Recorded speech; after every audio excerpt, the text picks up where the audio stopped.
Salah satu cara Allah mengenalkan dirinya kepada hamba, Allah buat suatu skenario, diciptakan satu makhluk, lalu si hamba ketakutan. Dan itu ditulis dalam kitab Al-Hikam. Bismillahirrahmanirrahim. Wa bisanadina al-muttasil al-imam al-arif billah ibn Ata'illah Sakandari qadasallahu sirrahu qala mata awhashaka min khalqih fa'alam annahu yuridu an yaftaha laka babal uns bih. Mata awhashaka min khalqih, kapanpun, saat kapanpun dia membuat engkau takut karena makhluknya. Awhashaka, membuat kamu ketakutan, min khalqih, karena satu makhluknya. Saya mau tanya, corona makhluk Allah atau dia diciptakan oleh selain Allah? Allah itu sebutan Tuhan. Orang Arab, orang-orang ahlu kitab menyebutnya Allah. Yahudi menyebutnya Yahu dalam bahasa Arab, dalam bahasa Ibraninya Yahweh. Wahai dia, wahai beliau. Karena Yahudi tidak berani menyebut kata Allah. Tapi Yahudi pengikut Nabiullah Isa menyebutnya dengan El lima sabaktani, El Allah sama. Maka Allahumma itu bukan asli Arab, itu adalah bahasa Ibrani tua, bahkan Suryaniyah lama yang dulu pernah dipakai Sayyidina Adam sebelum ada bahasa Ibrani dan bahasa Arab. Itu beliau sudah pakai bahasa tua, bahasa Aramaik, namanya bahasa Aram ya. Itu penyebutan aja ya.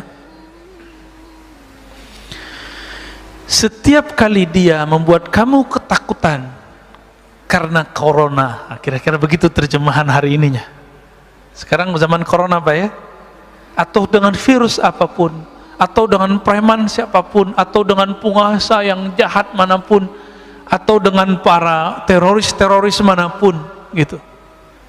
Fa'alam, maka ketahuilah annahu yurid, bahwasannya dia sedang ingin yaftah babal uns, yaftah laka babal uns, membuka bagimu satu pintu ma'rifatullah bernama unsiyah. Apa arti unsiyah? Unsiyah artinya keintiman. Keintiman. Kadang-kadang orang takut dengan corona, tapi ada yang lebih berbahaya, yang lebih menakutkan. Takut karena maksiat, takut karena pernah bermaksiat.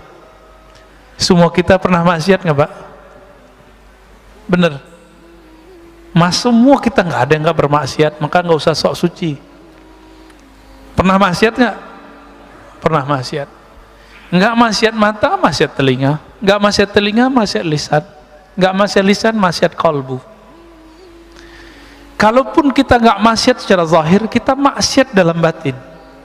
Ustadz, saya nggak pernah iri, oke. Saya nggak pernah sombong, oke. Tapi pernah lupa nggak kepada Allah? Semua kita pernah lupa kepada Allah. Itu dosa juga Pak.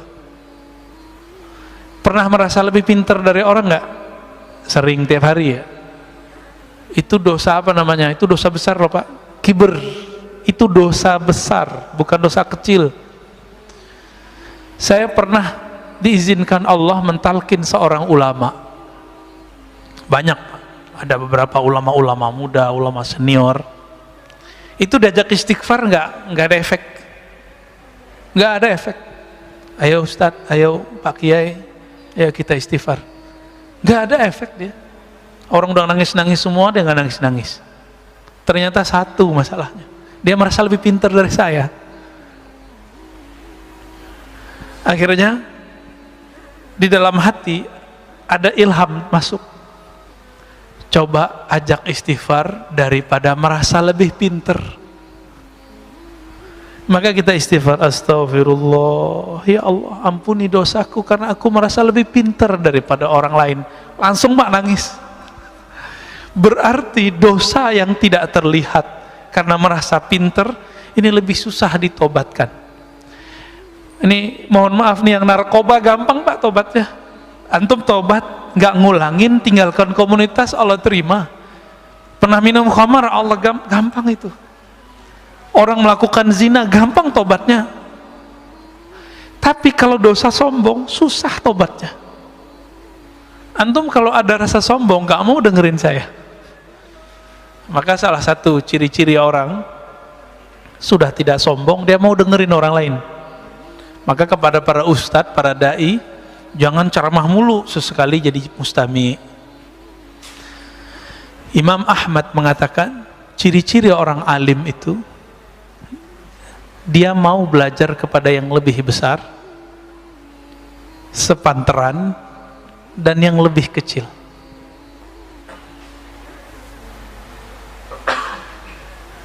Gimana? Udah pernah belajar sama yang lebih kecil belum? Belum ya? Umurnya, gelarnya, fisiknya, belum ya? Jarang ya? Jarang. Kalau umur sering, tapi kan gelarnya tinggi. Yang umurnya kecil, gelarnya nggak segede kita Pak. Pernahkah kita mau dengerin? Nah, maka kalau para dai, para ustadz, jangan khutbah mulu tiap bulan. Harus ada satu kali sebulan dia nggak dengerin khutbah, dia dikhutbahin orang. Nah, syukur-syukur di rumah dikhutbahin bininya ya. Jadi apa yang Allah sedang mau kenalkan kepada kita? Unsiyahnya, keintimannya dengan kita. Uns itu lebih dekat dari qurb, kedekatan. Uns itu sudah mesra.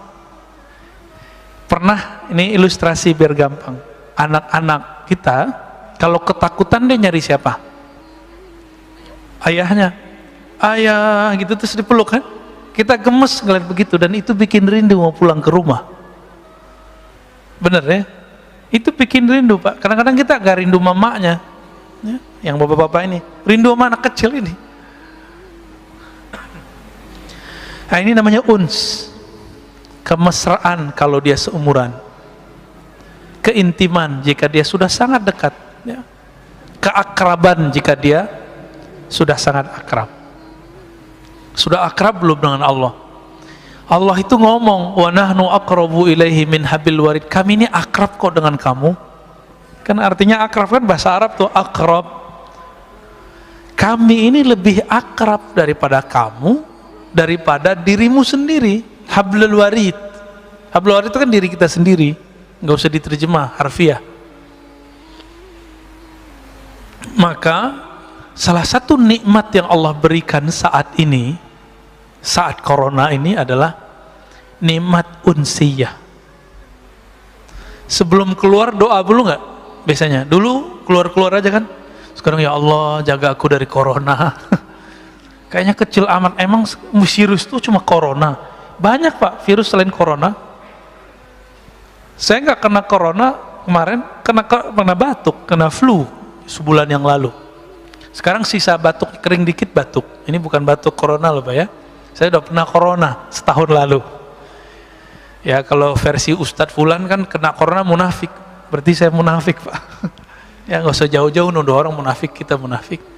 Tapi kan tega amat nuduh begitu. Kiai kita banyak yang meninggal karena corona. Emang mereka munafik? Habis yang bilang munafik kena corona dia. Ya salam.